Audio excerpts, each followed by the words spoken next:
재미있죠, 신화가. 되게 재밌네요, 진짜. 개인적으로는 지난주보다 이번 주가 훨씬 그 불 얘기가 훨씬 더 저는 재밌는 것 같아요.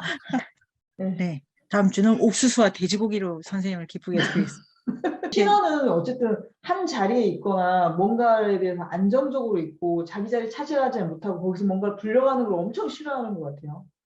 네, 칠색팔색. 어, 이거는 뭐 세상에 제일 나쁜 일. 신하가 선악이 있다면 바로 그것. 나는 이래 이거 같아요. 난 이래 이거가 말로 신하가 악이다.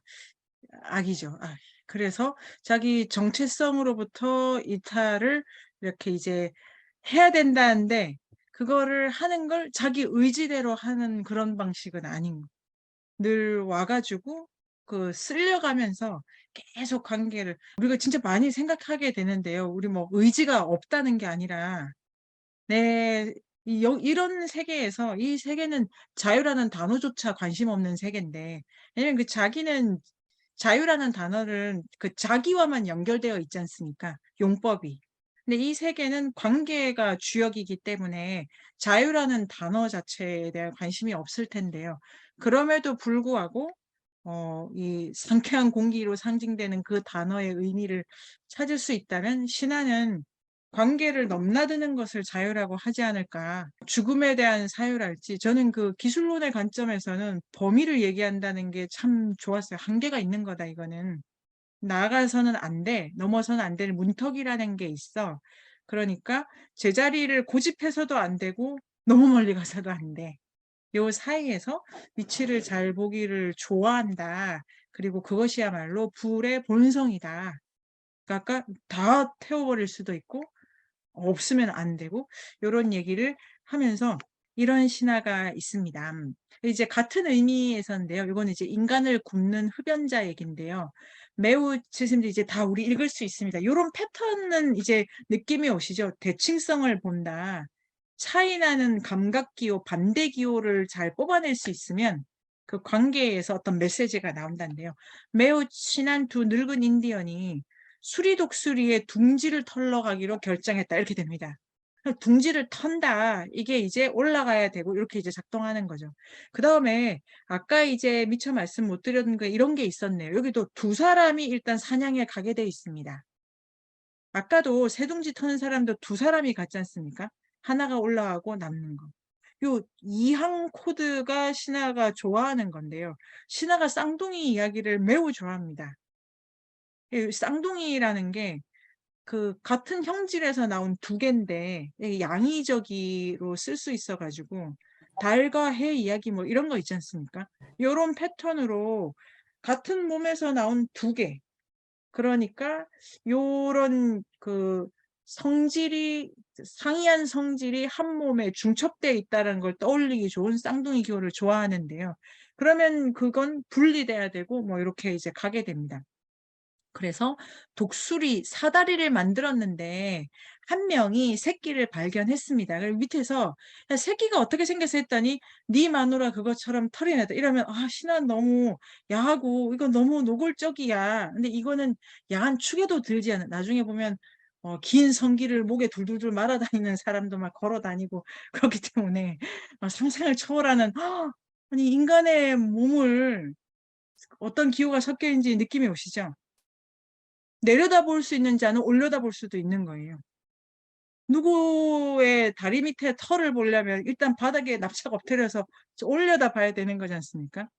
그러니까 올라간 자는 그러니까 내려다볼 수 있는 자는 올려다볼 수 있다라고 해가지고 자기 위치로부터 떠난 자는 더 많은 그 항들을 중재할 수 있다라는 얘기를 이렇게 이제 읽어보는 거죠. 읽어 보면 그 다음에 카노레오는 닷새 동안 뭐 이게 또 재밌는데요.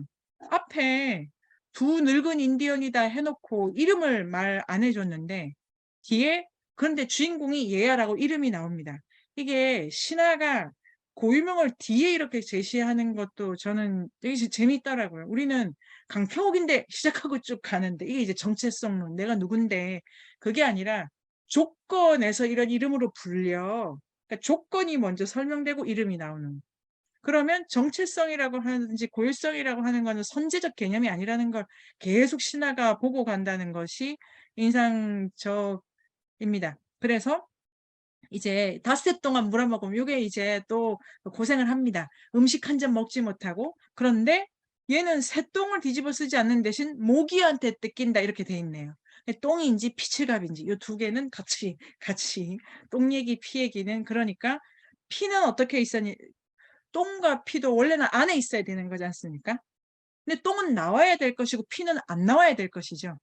그런 의미에서 똥 얘기가 나오는 거나 피 얘기가 나온다는 게 갖는 있어야 될 게 위치를 바꾼다에 이제 두 개가 재미있게 쓰는 거긴 한데 어쨌든 위치 조정을 하고 있다는 거를 드러나게 했고 모기에게 뜯겼다. 그러면 이제 사건이 진행이 됩니다. 한낮에 독수리가 이래서 이제 상위 포식자가 출연해 가지고 새끼를 부르며 둥지로 왔는데 원래는 독수리 새끼 잡으러 가던 거니까 표본과는 좀 다른 맥락에서 이야기가 쓰여지기는 하죠. 레비스트로스는 이런 거를 변이형이라고 합니다. 비슷한 얘기를 다른 방식으로 좀 꾸며낸다 이런 건데요. 그래서 인디언이 이게 이제 재미있습니다. 얘는 단지 모기에게 뜯겼을 뿐인데 재치 있고 재미있게 답하게 됩니다. 아까 제가 그 카노레오라는 이름이 뒤에 나온다고 말씀드렸지 않습니까? 이 조건이 바뀔수록 그 애가 가진 본성과 행위 능력이 바뀌기 때문에 카노레오라는 얘가 원래부터 말 잘했다 이렇게는 신화가 해석할 수가 없는 것 같습니다. 그러니까 모기에 뜯기고 보니 말을 잘했다 이렇게 되는 거죠.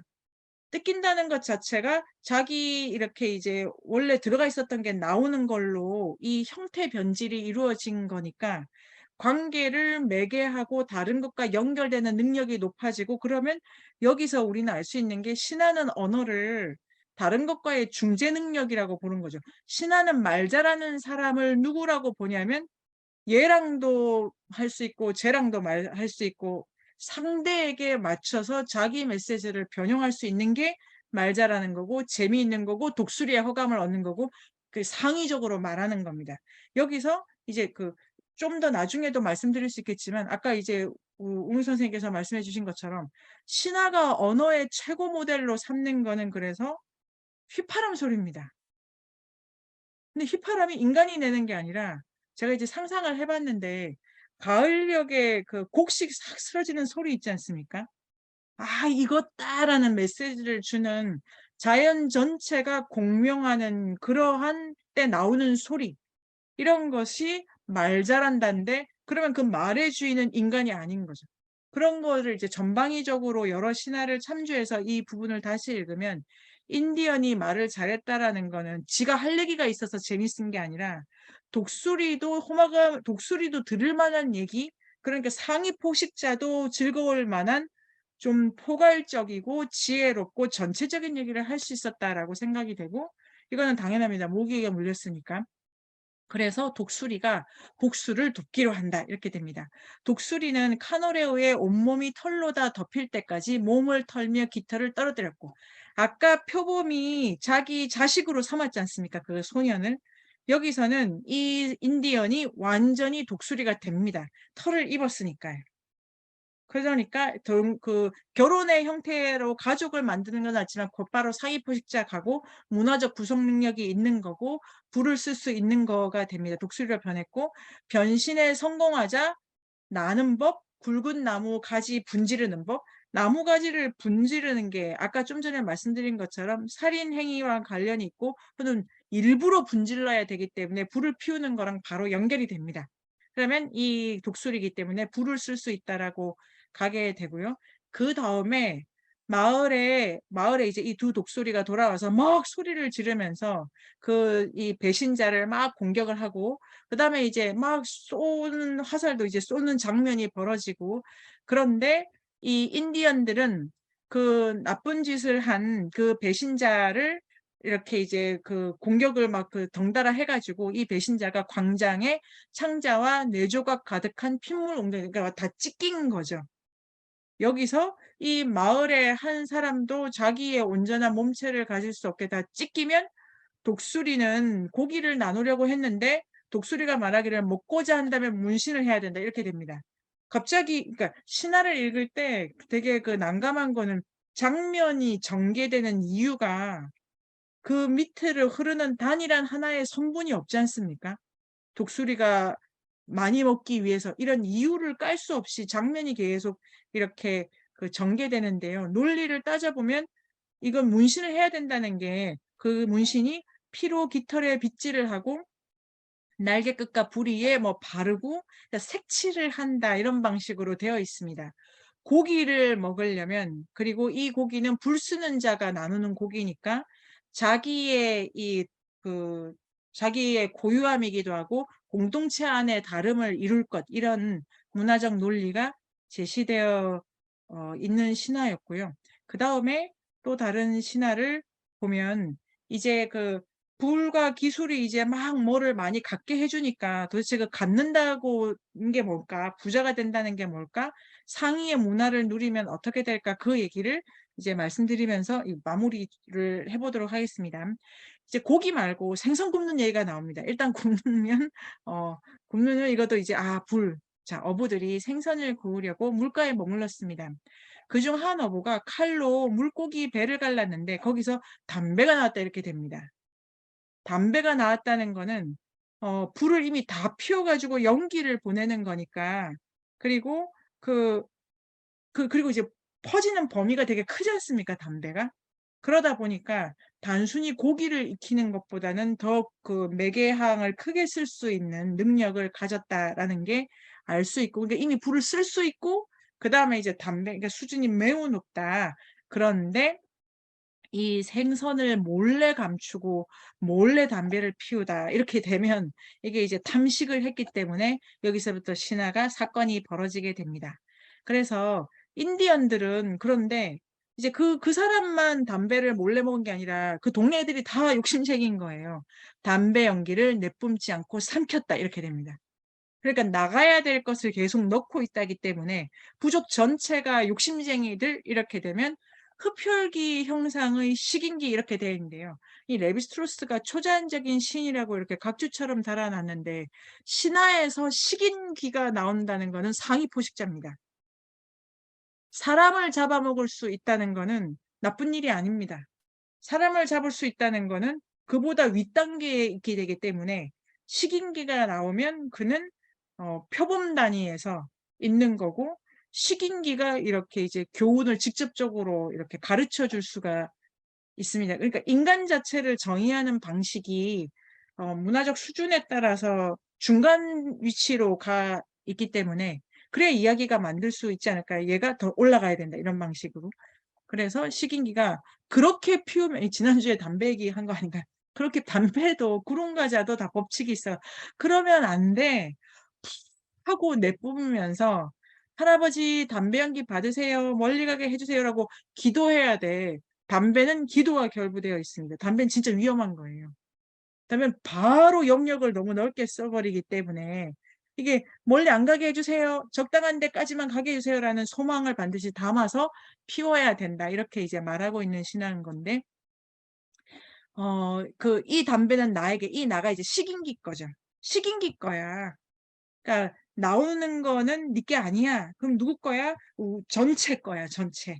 우주 자연의 거야. 속한 것이야." 그런데 인디언들은 개겨 가지고 그다음 날 장님이 됩니다.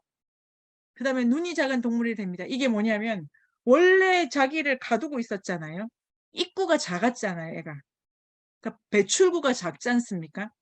그러니까 "보는 눈이 작다." 이렇게 해 가지고 형태적으로 이렇게 전치된 이야기가 있습니다.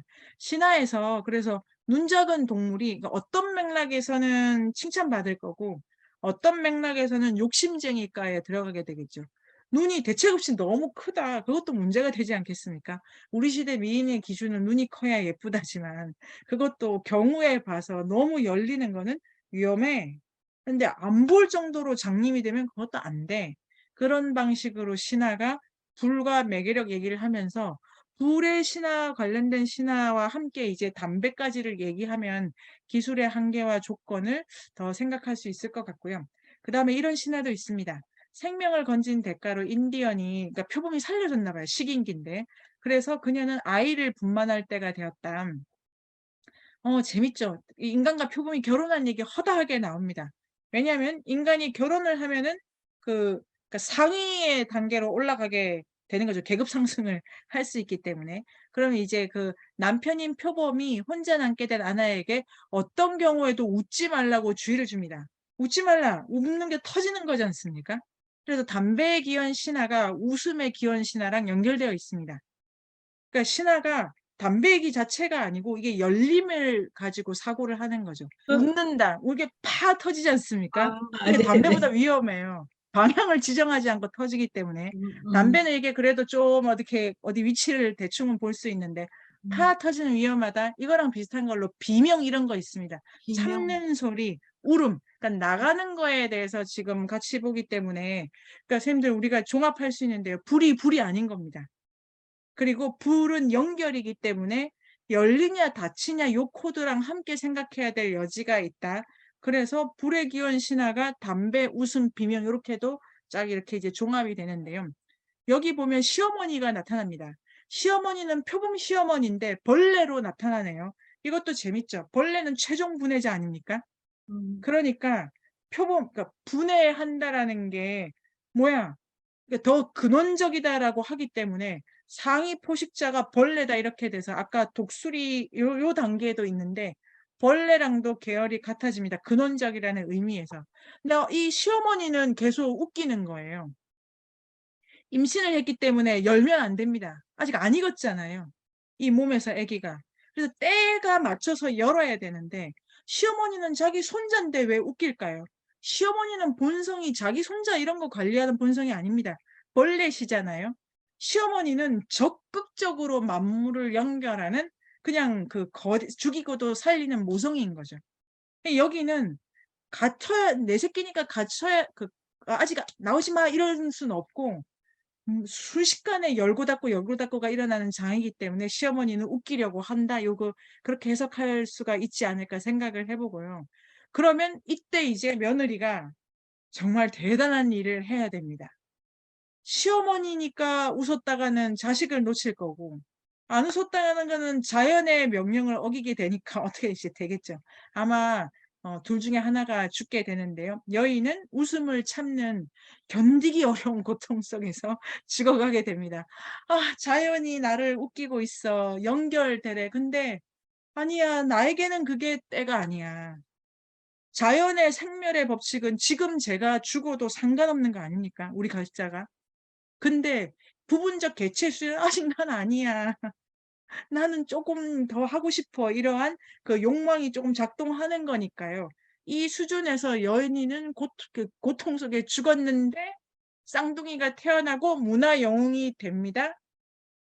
자 일단 입은 막았는데 산도가 열린 거지 않습니까?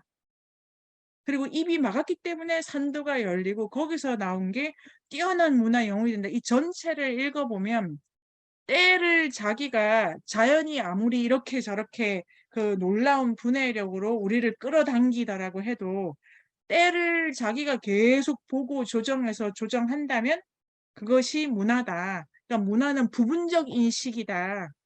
음. 이라는 것도 알 수 있고 여기서 이제 열고 닫는다 이런 것도 할 수 있습니다. 그다음에 음. 이거는 며느리 그다음에 사위를 보도록 하겠습니다. 길을 잃은 사냥꾼이 표범의 거처에 도착했다. 표범의 딸들은 사냥꾼이 잡으려고 했던 원숭이가 "아 내 친구야." 라고 하며 그를 집 안으로 초대했다. 표범의 아내는 이거 동화에 되게 많이 나오는데 제크와 콩나물. 엄마가 아들 배신하지 않습니까? 그 제크를 도와주잖아요, 괴물의 엄마가. 그 동화나 기본적으로 신화의 가족 관계는 혈족 개념의 바탕을 두지 않기 때문에 이 조금 다양한 방식으로 읽을 수 있을 것 같습니다. 표범 빼고 아내도 딸들도 사냥꾼 편입니다. 이게 그러니까 그 아내와 표범이 요 이야기의 배치에서는 훨씬 더 외부랑 연결되려고 한다는 거를 알 수 있는데요. 귀가한 표범이 살냄새를 맡았다. 들켰어요. 표범은 야생 돼지를 가져왔는데 야생 돼지는 다음 주에 또 재밌게 돼지를 구워 보겠습니다. 이제 먹을 걸 가지고 왔는데 표범은 사냥꾼을 머리부터 발끝까지 핥았대요. 쭉 한번 맛을 본 다음에 표범 자기 가족을 벗고 인간의 모습을 취했다. 이거 자체로 신화가 존재를 어떻게 보는지 알 수 있습니다. 아까 우리가 이제 스승님처럼 되고 싶으면 스승님의 이 외양으로 하시는 모든 걸 그냥 하면 된다. 선생님 입으시는 옷 입고 선생님이 신으시는 신으면 그냥 스승님이 바로 되는 것처럼 이 신화적 세계관에서는 외면은 다 옷입니다. 옷. 그 벗었다가 입으면 되는 겁니다. 이게 그 그림 동화에 생각해 보니까 곰피 벗고 있는 얘기도 되게 적지 않게 있었거든요. 이렇게 생각하면은 인간이 이성을 가졌다라든지 사지가 있다 이런 생물학적으로 지금 정의 안 되는 거지 않습니까? 장신구를 두르면 바로 위로 가고 사람인데 장신구가 없으면 그 밑에 수준에서 있는 거죠. 이렇게 되면 이제 근데 표범은 옷을 벗었다 입었다 하고 그 요리가 될 때까지 잡담을 합니다. 표범은 아내에게 사냥꾼 몰래 고기가 몹시 매울 거지만 표범의 아내가 사냥꾼에게 몰래 "아마 이 식탁에서 먹는 고기 되게 매울 거야. 그런데 절대로 불쾌한 모습을 보여서는 안 돼." 진짜 식사 예절의 기원인데요. 자, 이게 문화 상위 수준에 가도 원래 나랑 다르지 않습니까? 차이 나는 문화에 들어가는 거는 불쾌한 일입니다. 그게 상위로 가건 하위로 가건 이런 것도 우리가 위기에 대해서 "높으로 가면 다 좋은 거 아니야?" 그렇게 파악되지가 않고 내 자리를 벗어난다는 의미에서는 불쾌한 일인 거죠. 그런데 지금 위치를 옮겼을 때 내가 들어가는 자이기 때문에 그 불쾌하다는 거를 알려서는 안 돼요. 그거는 진짜 그 예의 그냥 상식으로도 그렇지 않습니까? 제가 기현쌤 댁에 갔는데 "아니 나는 이 참기름이 입에 안 맞아." 이러고 뚱에 있으면 그 뭔 매너고 그 욕먹을 일 아닙니까? 안 맞아도 막 다 먹고 막 이렇게 해야 되잖아요. 이게 말해 주는 거는 위치 고집한다는 게 안 된다이기도 하고 문화적 차이라는 것이 사실 넘어가기 되게 힘든 문제다. 이런 것이라는 것도 생각을 해볼 수 있는 테마 같습니다. 이 사냥꾼이 엄청난 고통을 참았대요. 그래서 표범이 축하해요. 그러니까 문화를 한 단계 올라가는 거는 그게 내려가는 거랑 마찬가지지만 불쾌를 감당하는 거고 그러니까 위치 조정과 아까 지영 선생님 말씀하신 것처럼 불로 사는 거 자기 변형을 한다는 거는 불쾌를 계속 경험하는 거 아닐까요? 우리가 이렇게 공부하다 보면 처음 보시는 사람 처음 오는 사람도 오고 '쟤 왜 저래?' 그 불쾌가 계속 우리에게 시험되는 거고 그게 불의 능력 이렇게 신화를 읽을 수 있을 것 같습니다. 그래서 이제 표범이 이제 살아남았어요. 그래서 마을로 돌아가게 하는데 길을 잃고 정신 차리면 다시 그 집에 가는 거예요. 이렇게 표범의 집이더라도 계속 빽하는 거는 지금 나쁜 대먹임이 걸린 거겠죠. 어떤 한계 계속 이제 장면이 다른 장면으로 넘어가야 되는데 그 이전 구간으로 돌아오지 않습니까? 나쁜 대먹임이 걸린 걸 신하는 어떻게 보느냐. 그의 어머니가 보니 아들의 몸에 왜 그렇게 됐냐면 표범의 가죽처럼 점이 뒤덮이기 시작했고 성정은 거칠고 사나워져 있었다. 이 위험을 말해 주는 거죠. 불쾌를 넘어서 그 윗단계에 고착이 돼 버리면 안 돼. 이제 그 메시지는 어머니는 스스로 아들의 몸을 칠해 감추었으나 아들은 숲으로 달아났고 영영도를 하지 않았다. 그러니까 이 그 표범 단계에 완전히 붙들려 가지고 이제 저주받은 거죠, 저주. 그렇게 되면 주술에 걸려 붙박히게 되면 이제 얘는 돌아올 수 없다. 우리 아까 불을 얻은 자는 자기 마을의 그 폐쇄적인 상태를 여는 데까지가 미션이 이제 잘 완성된 건데 이 사냥꾼 같은 경우에는 자기 마을로는 못 돌아온 거지 않습니까? 결과적으로 이 사냥꾼은 불의 역할을 제대로 못한 거예요. 두 마을을 아까 그 보로로 그 처음에 우리가 읽었던 신화는 표범 양아머니를 이 소년이 죽여 가지고 그 집도 박살내고 자기 집은 불을 갖게 해 줬잖아요, 원래 자기 집은. 근데 이 신화의 경우에 투쿠나족의 신화는 표범과 이 마을 사이에는 아무 일이 일어나지 않는 방식으로 이야기가 끝났기 때문에 '이러면 안 된다.'라는 메시지를 주고 있다라는 거를 어 알 수가 있고요. 그래서 이제 '웃는 게 어떤 거다.'라고 하는 걸로 이제 오늘 어 마지막인데요. 9 시간이 됐네요. 이제 신화에서 불이라는 게 자기 병력력과 관련 있는 게 가장 인상적이었고, 만약에 그 불의 테마가 있는데도 자리 고착성이라는 게 되게 중요하게 다루어지는 거죠. 이 안대 메시지를. 이런 거는 아주 소박하게 얘기해도 되게 재밌는 것 같고, 그런 거 하나. 그다음에 우리가 기술을 쓰는 이유는 그 기술과 함께 내가 바뀌기를 기대하기 때문이다라는 방식으로 기술 철학하는 우리에게도 생각할 거리가 있다고 이제 제가 생각해 봤는데요.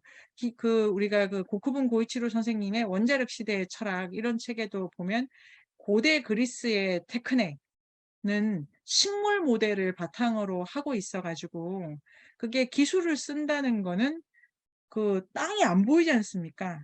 근데 농부가 잘 갈아 가지고 그 밑에 있는 뭔가의 힘을 이렇게 끌어내서 변해 이렇게 하는 일이었는데, 지금의 기술은 막 닥달해 가지고 토해내, 토해내. 더 뭐 이런 거를 밝혀내 까디집는 형태인데, 그게 아니라 고대의 기술은 밑에서 저층에서 작용하는 힘들이 스스로 드러내게끔 보조자 역할을 했던 거다라고 고쿠분 고이치로 선생님이 그 하이데거가 쓴 기술에 대한 물음 요거 가지고 설명하신 부분이 있었습니다. 그러니까 지금 이 그 무문자 사회에 테크네는 문자가 들어간 사회의 개념인 거고, 근데 무문자 사회의 기술이라는 것도 막 끄집어낸다기보다는 아까 그 새똥, 모기피 이런 것처럼 저변에서 계속 분해가 진행되고 쪼개짐이 일어나는 세계를 그 주시하는 능력, 그다음에 거기로부터 올라오는 것이 나의 삶을 계속 바꿀 것이라는 기대, 그런 방식으로 신화는 불을 사유했다.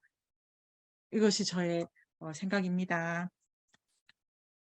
네, 선생님, 그러니까 불이 안 나와도 불에 관한 걸로 읽을 수 있는 게 표범, 어느 게 그 표지라고 그러나요? 그러니까 표범이 나오는 거, 가장 중요한 표지는 나무라고 생각합니다. 나무, 중간하니까 해와 땅의 중간에 가야 됩니다. 나무. 네, 왜냐하면 불 자체는 그러니까 제가 주장을 하면 불 자체는 중계력이고 음, 매개력인데 음, 적당한 거리를 차지하는 능력이 불입니다. 그러니까 그 나무라고 하는 그냥 상식적으로 그냥 쉽게 발견되는 땅은 아닌 거. 이런 게 나온 다음에 이제 불이 그다음에 이제 순서가 있다고 생각이 되는데요. 그 일단 나와야 되고 중간항이 요청돼야 되고 그다음에는 불을 받아야 됩니다. 불은 인간이 발명할 수 있는 거로는 신화에는 그런 신화는 없었습니다. 그러니까 기술은 인간이 자기가 발명하는 게 아니고 반드시 오게 해야 됩니다. 그 위치에서. 그러니까 지표는 중간 위치에 있는 거와 그다음에 나에게 뭘 줄 수 있는 자, 몹시 대단한 누군가, 요 코드가 결합이 되면 이제 그 관계가 변형이 일어나겠구나. 그러면 활활 타는 장면 없어도 불과 관련된 신화다라고 제가 해석해 보고 있습니다. 레비스트로스는 그러니까 이게 우리 구술문화 문자문화 그 월통 선생님의 그 책에서처럼 저변을 차지하는 거는 이 의식이다라고 보는 것 같아요. 이게 동서양을 막론하고 출발이 여기에 근원적이다. 관계적 사유를 한다. 그런데 이게 그 각각의 역사적 조건을 겪지 않습니까? 거기서 요게 이제 다른 필요에 의해서 다른 대칭을 맞추려고 어떤 이야기가 만들어지는 거죠. 평화로운 시대는 전쟁 얘기가 나온다. 뭐 이런 식의 대칭을 맞추거나 이런 식으로 나오는데, 그래서 무문자 사회의 요 코드가 이거를 원형적이라고 말하기는 곤란합니다. 지금 우리가 표범 자체가 그 뜻을 갖고 있다 이런 게 아니었기 때문에 형태적으로 배치가 작동하기 때문에 구조적이라고 말하는데, 그 구조가 이 설계도가 튼튼한 무슨 그런 그 건축물의 안정된 설계도는 아닌 방식으로 구조라는 단어를 쓰니까 이제 그런 거를 음미하고 싶고요. 근데 그 관계적 사유를 한다 그럴 때 왜, 저는 사실 중국 철학을 잘 모르는데, 왜 예전에 막 어디 강의 듣고 그러면, 때라는 때에 맞춰서 어떤 행동을 한다. 그런 얘기를 참 많이 들었던 것 같거든요. 그래서 저는 그 때라는 게, 어, 그러니까 정말 뭐 이렇게 시간적인 의미, 이런 타임 이런 게 아니라 정말 그 때라는 거에 맞춰서 네가 들어가야 되는지 나와야 되는지, 그러니까 그때 그런 얘기들 항상 선생님들이 좀 많이 해주시더라고요. 그러면서 아, 이때라는 게 정말 뭘까? 거기에 맞게 내가 행동하는 게 뭘까? 그래서 아, 동양 고전이나 철학에서도 그걸 언제나 강조하는구나라는 거 정도는 제가 좀 느끼고 있었는데, 지금 선생님 말씀하시는 그 신화도 어떻게 보면 그 얘기랑 되게 관계가 있구나라는 생각이 지금 좀 되게 많이 들어요. 근데 네, 사실 그 때라는 것 자체가 계속 움직이는 거잖아요. 네. 그러니까 그 그래서 때가 고정돼 있는 게 아니니까. 네. 그래서 예, 결국은 예. 주기입니다, 주기. 주기. 예, 예. 주기를 이해하는 것이 중요하다. 이러면 신화가 어떤 기호를 쓰냐면은 음, 쌍둥이를 가지고 음, 하나를 동으로 보내고 하나를 서로 보낸다. 이런 식으로 이제 끝내버리거나 그러면 어떤 신하가 이제 욕심쟁이 며느리가 이제 찢어지겠죠. 욕심을 지니까. 그러면 그 친정 오빠가 와가지고 머리는 동쪽에 보내고 몸은 서쪽에 보낼 때 이런 얘기를 마지막에 넣으면 아, 이 욕심쟁이가 주기를 타는구나. 음, 그러니까 최종 메시지는 주기를 이해하는 거다 이렇게 되어 있고 이 신화는 무문자 사회의 신화는 기현쌤이랑 저랑 아니면 재영쌤이랑 저랑 이렇게 둘이서 나누는 게 아니라 집단이 계속 쓰는 거기 때문에 이게 이 하나를 가지고 여러 의뢰가 갈 수가 있기도 하고 그러다 보니까 구체적 때를 지시하기보다는 그러니까 통찰해라라는 어떤 메시지가 이렇게 이제 그냥 통찰해라 치우치지 말라 이게 이제 전면화될 수가 있을 것 같아요. 우리는 지금 재현의 관점이 음, 사전적 정의로 책을 읽는 방법이지 않습니까?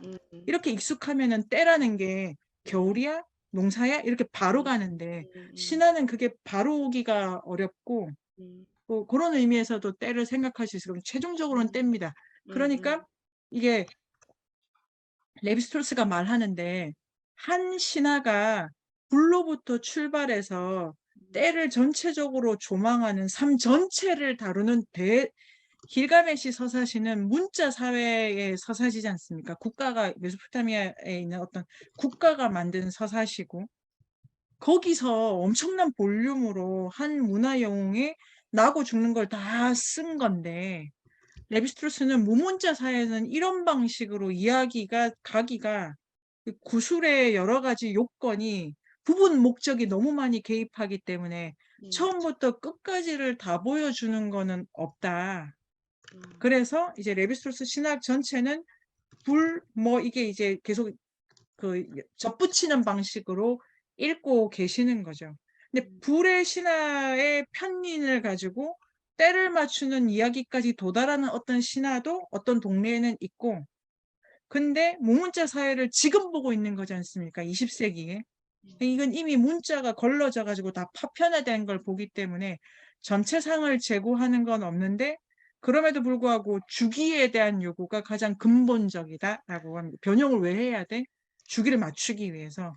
이렇게까지 해서 주기 얘기가 지금 번역된 그 신학 3권에서 많이 나오는 거고 1권에도 천문 얘기하면서 조금 근데 도대체 그 플레이어데스 성단 이거는 제가 모르겠다. 선생님, 별자리. 선생님 질문이 있는데요. 네네. 말씀하신 주기가 우리가 알고 있는 어떤 시간적인 그 주기를 넘어서는 거예요? 아니면 네네. 주기 리듬인데 리듬? 건기 우기 네 네. 동서남북 그러니까 우주의 네네. 운행을 그냥 주기라고 하는데요. 네네. 그거를 신화는 이제 거기까지를 그냥 동물 기호를 써서 말하는 것 같아요. 레비스트로스가 위계를 설정할 때 하늘과 땅, 위와 아래 이렇게 설정하는데 또는 느리고 빠름으로도 이렇게 위계를 설정하는 것 같더라고요.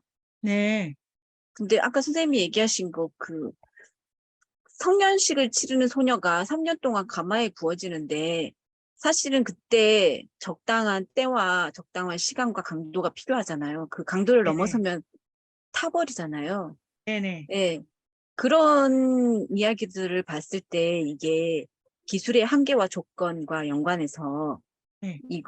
생각할 수 있지 않을까. 그게 불을 사용하는 자가 자기 변용 능력을 똑같이 사고한다고 했을 때 그 옛날 신화 속의 사람들은 이런 과정에서 자기의 한계를 경험하면서 살았지 않았을까 이런 생각도 드는데요. 너무 재밌네요. 자, 우리 구워보도록 하겠습니다. 사람을 하나 구워보겠습니다. 걔를 언제까지 구워야 될까를 걔가 정하게 되어 있지 않습니다. 굽는 게 완성되는 거는 그 결합을 앞둘 때까지입니다. 그러니까 남자 하나가 성인 남자로 거의 완전히 다른, 그러니까 그건 여자는 굽고 남자는 다른 방식의 조리가 들어가는 건데, 여성의 통과 의뢰에 구워짐이 잘 나와 있는 거는 프레이저의 황금 가지고, 남성의 통과 의뢰가 가장 잘 나오는 게 폭력의 고고학을 쓰신 클라스트르의 폭력의 고고학에 있습니다. 국가에 대한 사회. 그런데 이게 이제 제가 종합해가지고 생각해보면, 자기가 구워지는 때를 정하는 게 그 나랑 결합할 다른 자들입니다. 근데 이 남자는 그럼 언제 자기 성년식을 완성해야 되냐면, 그 마을에 사냥꾼이 있을 거지 않습니까? 이 역할이 배분되어 있는데 사냥꾼 중에 어떤 자리가 비었을 때입니다. 그 사냥꾼은 딴 사냥꾼의 역할에 간섭을 받는 거예요. 이게 영역 중복이 안 일어나는 방식으로 이 무문자 랩스트로스가 분석하는 그 사회가 클라스트르가 분석하는 그 사회고, 몇 가지가 이제 중첩이 돼서 제가 그냥 설명을 종합해 보는 건데요. 나의 익힘과 나의 성숙을 결정하는 건 다 다른 조건에 걸려 있게 됩니다. 그러니까 제한적인 거죠. 그러니까 수정쌤 말씀대로 속도 조절을 해야 됩니다. 만약에 지금 사냥꾼이 곰의 목을 딸 사냥꾼이 하나 엄연히 있습니다. 그리고 다 있어, 다. 그런데 비집고 들어갈 자리가 없으면 얘는 속도를 계속 늦춰야 되지 않습니까? 갑자기 누가 죽으면 거기서 빨라져야 되고, 한 사냥꾼이 거의 어른이 되는 단계에 이르면 요쪽에서도 화닥화닥화닥 구워가지고, 그러면 굽는 방식이 갑자기 할머니가 밥을 안 줘. 그러면 본인이 손을 써가지고 먹는 걸 차리게 한다든지 여러 가지 장치를 쓸 건데, 그러니까 이 신화가 바라보는 세계가 왜 이 제한, 너무 좋네요. 제가 글로 응용해도 될까요? 될지 모르겠습니다. 근데 이 제한이라는 게 아까 우리가 그 문화라는 게 다양한 색깔들의 관계에 좋음이다. 그러니까 어떤 문화가 빨간 칠갑이다 아니라 다채롭자 이런 거라면, 제한을 받는 거는 그 다양성 속에서의 제한이고, 그런 방식에서 자유, 자기 능력에 대한 관계성, 이런 얘기도 할 수 있겠네요. 수정 선생님이 큰 공을 제게 쏴주셨네요. 근데 선생님 신하가도 궁금한 게 아까 불은 또 변형 능력이고 자기 자리를 고집하면 안 된다. 자기 자리를 고집하는 거 정말 싫어한다 그랬잖아요. 근데 이게 내가 내 자리를 고집해야지가 자기 의지로 되는 것도 아니고. 그래서 이게 아무튼 불에 대여본 자가 불을 잘 사용할 수 있을 것 같아요. 여하튼 이 네네네. 자기 자리를 고집한지 아닌지를 어떻게, 그런 예시도 있나요? 그런 뭐 신화 이야기도 있는 건지. 있습니다. 자기 자리를, 그게 되게 이게 참 어렵기도 자, 하고. 네, 시험을 보도록 하겠습니다, 여러분. 자기 자리를 고집한다는 게, 자, 아까 우쌤이 시험 문제 만들어 주셨던 것처럼 이게 불이다라는 거는 배둥지를 털러 간다 해서 이제 찾아볼 수 있다. 아니면 뭐 뭐 이렇다. 자, 그러면 자기 자리를 고집한다는 사인은 뭘 보면 알 수 있을까요? 많이 먹는다. 네, 먹고 안 싼다. 계속 먹고 안 먹고 있다. 산다. 계속 먹고 그러니까 있다. 그러니까 계속 무거워지는 겁니다. 음. 너무 재밌네요. 제가 지금 흥분 음. 직전인데, 동화 음. 속의 공주들은 다 웃지 않아요. 너무 진지하죠. 무겁다는 겁니다. 그러니까 탐식 가고 자기 자리를 고집한 거예요. 이 공주를 탐식. 구하려고 왕자가 어디서 오냐면, 왕자는 기본적으로 딴 나라에서 와요. 동네에 그 귀족이, 왕자는 왜 멀리서 와야 되냐면 무거움을 쳐야 되는 거죠. 이 방구랑 동화 왕자 속 다른 공주가 왜 웃지 않느냐? 그는 다른 저, 나라. 저의 주장입니다. 개걸스럽게 먹었기 때문임을 알 수 있습니다. 아, 그러니까 자리를 아, 고집한다는 거죠. 음, 그러면 그 그림 동화에도 나오지만 그 거지 되는 공주 하나 있습니다. 그리고 그 웃지 않는 공주를 웃겨라지 않습니까? 당연히 웃어야 됩니다. 웃는 게 터지는 거잖아요. 찢어야 되는. 어, 자기를 갖춰지면 찢어라. 그러면 찢는 자는 공주일 수 없기 때문에 바로 근데 웃겨라 하지 않습니까? 울어라가 아니라 웃겨라. 그거는 너무 무겁기 때문에 몇 어, 방울 흘러가지고 안 돼. 담배 펴라도 아니지 않습니까? 음, 하하하 웃으면 산산이 찢겨서 가장 비루한 근원적 자리에 가는 게 거짓입니다. 아, 그림 동화에 그 제가 분석을 해보기도 했지만 그런 방식으로 읽는다면 신화에서 자기 자리를 고집하면 아 먹고 있구나 이런 게 있습니다. 그 중에 제가 오늘 드리는 글에 없을 수도 있고 근데 다음 주에는 아마 있을 텐데요. 이렇게 된 얘기 중에 하나가 전염병의 기원 신화가 있습니다. 그러면 자기가 많이 먹은 게 아니고 그게 막 역류해가지고 이 공동체를 이렇게 이제 다 몰살하는 얘기가 있거든요. 신화는 전염병 이런 걸 어떻게 보냐면 그 자기 자리 부패라고 봅니다. 근데 이거 딱 떼놓고 코로나도 뭘까 막 이런 생각을 이런 식으로 생각해 보는데요.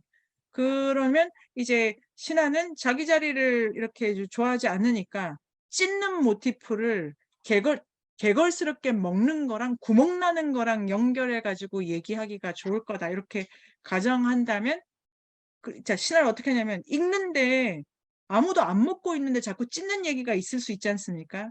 레비스트롯은 그거를 이게 감춰져 있다고 신화가 구전되는 와중에 이게 파열이 일어나고 좀 뭉개졌는데 비슷한 동네를 표집해 보면 앞부분 살아 있을 거다 이렇게 설명을 합니다. 그러니까 이게 우리가 분석하시는 거는 대상적인 겁니다.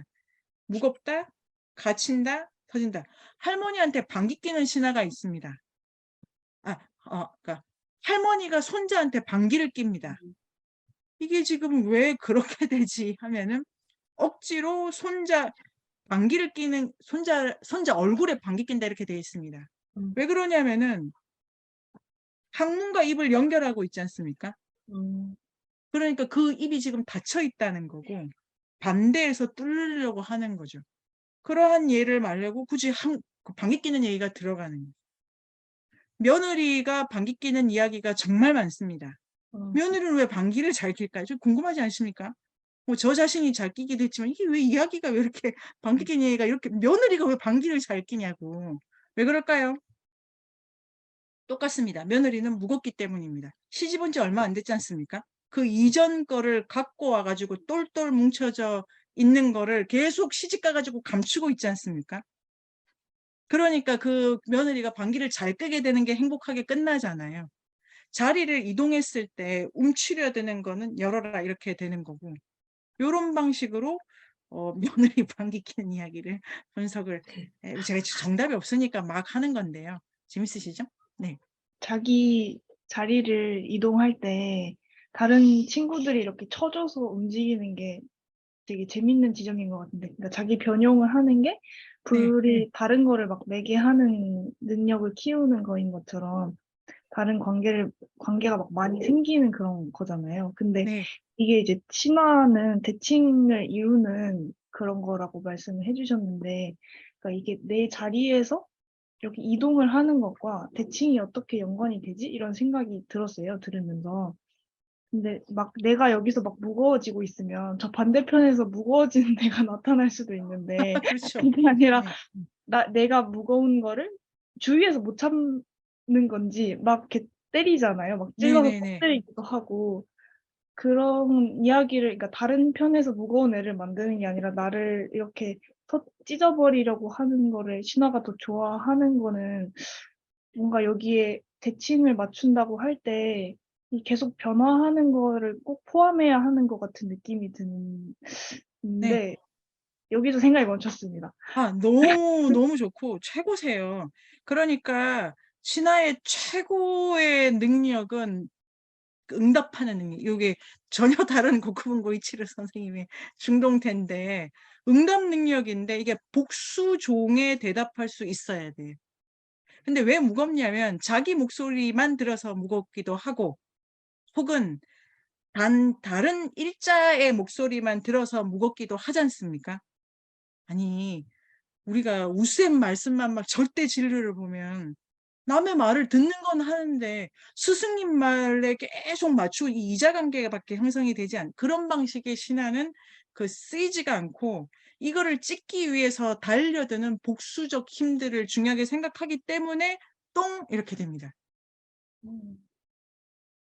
그러니까 얘를 야단치 이게 제가 설명을 잘 못 드리는 걸 수도 있지만 이 진리가 싫어서 딴 진리를 대체하는 게임은 신화가 좋아하지 않고 이 진리를 분해하기를 더 즐긴다.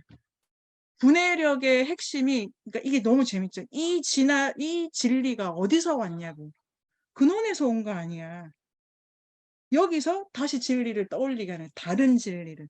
이런 운동성, 우리가 처음 읽은 신화처럼 그러면 신화에서 자기 자리를 고집하지 않는 능력은 이 운동성에서 우글거리는 소리 있지 않습니까? 유나야, 왜 그렇게 밥만 먹어? 빵도 먹어야지. 책을 오늘 너무 많이 봤잖아. 산책이 어때? 복수의 말이 들릴 때. 그런데 이게 이제 되게 진짜 그 인류학과 신학은 실용학문인데 내가 지금 나의 목소리를 듣지 않는 것 듣고만 있는가 중요한 사인이고 이게 실제 사원에서 무거워지고 있는 게 꼭 많이 먹어서 무거워지는 거 아니지 않습니까? 그런데 누군가의 내가 듣는다면 누구의 목소리만 듣는가 그 수를 셌을 때 이게 적게 나온다 그러면 무거운 거예요. 근데 신화는 그거를 어떻게 깨냐면은 그냥 무차별적인 다수를 향해서 찢기기를 좋아한다. 그러니까 똥, 피, 모기도 다다다다 구멍을 뚫고 있지 않습니까? 똥 자체가 나온 것이고 분해되는 것이고 그러니까 진리의 관점에서도 신화는 너무 재밌죠. 신화는 선악이 돌아가는 세계입니다. 신화는 윤리학이에요. 옳은 것이 있습니다. 근데 그게 뭐냐면 관계를 많이 잘 적당히 보라 이게 진리예요. 무거운 건 악이에요. 그런데 악은 부정되진 않아요. 우리는 무겁게 또 되어 있어요. 아까 그 표범 있지 않습니까? 자기가 좋아서 그 사냥꾼 있지 않습니까? 그 표범의 집에 돌아가네. 숲에서 길. 걔가 좋아서 표범집 간 거 아닙니다. 발동이 걸리면 거기 그냥 고착돼 버리기도 하는 거예요. 그 사냥꾼이 뭘 잘못한 건 아니죠. 그런데 고착되고 무거워지는 일은 있을 수 있다고 신하가 바라보는 거고 이거를 깨는 게 네 힘으로 되는 건 아니다라고 그냥 냉정하게 말해주는 거고 그럼 최소한 할 수 있는 건 자기를 치는 거에 대해서 그냥 순응하는 거예요. 그래서 내 그 사다리를 치운 자, 나를 치는 자 그냥 거기서 그냥 다시 시작하라고. 근데 이런 얘기를 생각을 하면은 실용학문입니다. 무겁지 말라는 거는 오늘 다이어트에 그걸로 끝나게 됐네요. 무거우면 안 됩니다.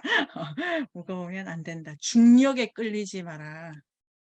이러니까 좋고 그게 되게 재밌죠.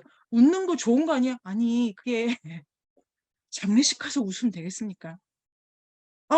큰일 나네요. 장례식 가서 웃어야 됩니다. 왜냐하면 장례식이야말로 열려있기 때문에 웃음이 허용된다면 장례만이다 이렇게 돼 있습니다. 근데 이게 이제 논리가 그렇다는 거지. 막 거기 가서 경우 없이 웃으면 안 되죠. 그래서 뭐냐면은 수수께끼를 할 수 있는 때는 장례식이다 이렇게 되는 거예요. 수수께끼는 뭐냐면은 먹어도 줄지 않는 건 나이 이렇게 되는 거지 않습니까? 다른 의미의 관계를 중첩시키는 거잖아요. 웃는다는 건 여는 거예요. 딴 위치에 있는 거를. 근데 이렇게 하는 거는 위험하고 때를 잘 보지 않으면 큰일 나기 때문에 똥과 피가 좋은 건 아닙니다. 그 영역에 머물러서는 안 돼, 인간은. 인간은 문화를 이뤄야 되는 과업이 있고 되게 목적론적인데 그 문화가 뭐냐면 다채롭다 이런 거니까 선악이 있고 목적론이 있는데 그냥 우리가 생각하는 자기주도적 뭐 그런 의지력 결과적 이런 거는 아닌 건데요. 그러니까 장례식이라는 거는 확 열려 있지 않습니까? 거기에 아무나 가지 않습니다. 그러면 안 될 거 아닙니까? 입사 이전에 덜 구워진 애가 가면 큰일 나겠네요. 아구어져야 그 힘을 버틸 거 아니에요. 이 여러 가지로 관계가 조정력이다. 근데 이거를 오늘 종합을 하면 불이 이런 거다. 그 불을 가지고 이렇게 생각을 했다는 거가 이제 그러면 이제 가스불 앞에서 우리가 후라이를 구울 때